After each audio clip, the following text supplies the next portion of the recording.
Hey guys, Don here. I want to talk today about a visit I had from a friend of mine, Dr. Bill McCann. I interviewed him. You'll see some interviews here in previous episodes, from New Hampshire, and we've been friends for years. And Bill came and visited my office yesterday, which once again just reminded me how great it is to have other doctors visit you in the office, because you can share different ideas, you can learn from each other, and really that when two people are really interested in business and practice management, it really helps one another. There were a few takeaways that he took, I hope.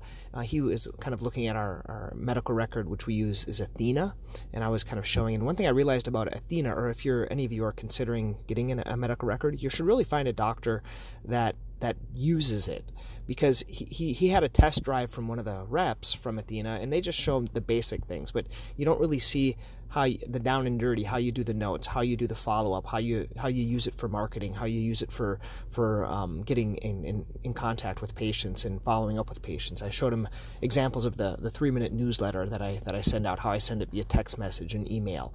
There's an automated system that reminds patients once a year if they haven't called in that they should make a follow-up appointment. I showed him how to do the templates and everything kind of set up, and how they're called dot codes, basically they're macros that we have in the EMR. So that was fun. That was the fun part of the visit, was showing him that stuff. But then, we have similar practices, but he does things, I think, better for certain things. So for example, shockwave. We do all of our shockwave in the practice as the doctors. And he, to my surprise, he said, Don, I had the Curomedics people come out here and train my staff, and they do all the shockwave. And so the pricing difference is we do $150 per treatment, and then we do between 4 and 6 or 3 and 6 depending. And he does, I think, 6 treatments for $500, but his staff does it. And so we're talking a little bit about this dynamic, which I really admire. There's days when there's one doctor in the office, so he's a 3-doctor practice. When there's one doctor in the office, that's the day that the staff do laser toenail work. They do shockwave work. They do probably diabetic shoe work and PadNet or vascular study work. And so it's almost like another doctor is there a day when there's only one doctor in the office. And their ratio is very similar to ours, like a office staff and a half in the back per doctor. So if there's, let's say, 2 doctors, there's usually 3 staff in the back to help with that. But you don't overload them on the days when there are 2 doctors. It's hard to do all those other things on those days. So that was a kind of an interesting thing, was how you can utilize that one doctor day. Another thing that he mentioned, we stopped doing diabetic shoes a while ago, more just because of the pain it was for us. Not saying it probably was okay in terms of profit, but it was just really kind of a hassle. We didn't have a really good system in place, or a person in place, basically. And that's what Bill really just emphasized to me. If you're going to do diabetic shoes, find a group that's doing it really well. It sounds like he does it well. And what he does is he has one kind of go-to person, and he trains them constantly about shoes. And he also does a really good job at getting the notes from the primary care doctor and just making sure everything is delineated to cover the bases. That's what I'm finding here in Massachusetts, where we're at. No one wants to do shoes. There's only a couple of podorthists, and we used to have, like, a big group here was Hanger. They used to do them, but they don't even want to do them anymore, either because it doesn't pay enough, or because the paperwork is so challenging, or something. So if you can focus on that area, you could kind of like dominate the market and have everyone send them to you if you want to do that. So that's something that I noticed that he does that's a little bit different.